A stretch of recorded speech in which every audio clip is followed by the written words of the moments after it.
Hello, I'm Raisa Chantami of the Indonesia channel in Jakarta, and this is your TIC News Break on the hour, every hour. Here's what's happening in Indonesia. President Joko Widodo called on leaders of the Group of 20 major economies to resolve their differences at the Bali summit later this month in the hope of easing tensions arising from the Russia-Ukraine war. The Ukraine war has overshadowed meetings of the G20 hosted by Indonesia, which has struggled to unify members while resisting pressure from Western states pushing for Russia's exclusion from the summit. The latest crisis came as Russia suspended its involvement in the United Nations deal on grain shipments after what it said was a major Ukrainian drone attack on its Black Sea fleet in Crimea. Following Russia's move, wheat prices on international commodities market surged as Russia and Ukraine are among the world's largest wheat exporters. Russia's withdrawal from the deal has been condemned by the United States, which said Moscow was weaponizing food.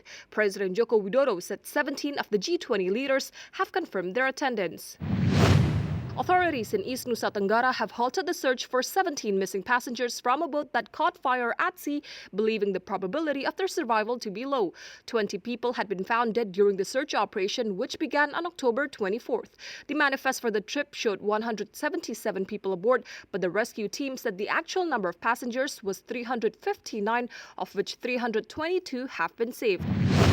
Indonesia enjoyed an export boom for more than a year due to rising commodity prices. The country reported a $39.9 billion surplus for the first 9 months of this year, just ahead of its full-year record surplus of $39.7 billion in 2006.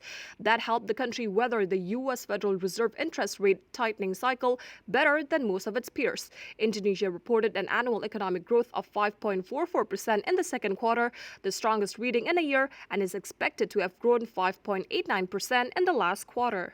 In the financial markets, here's how stocks and the currency opened in Jakarta and around the region.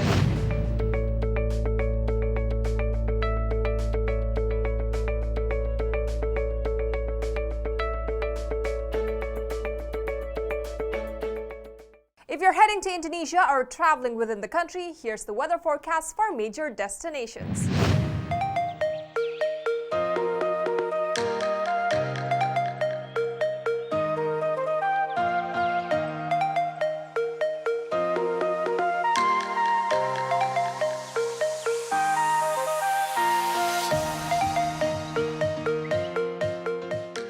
And that's what's happening in Indonesia. I'm Raisa Chantami with your TIC News Break.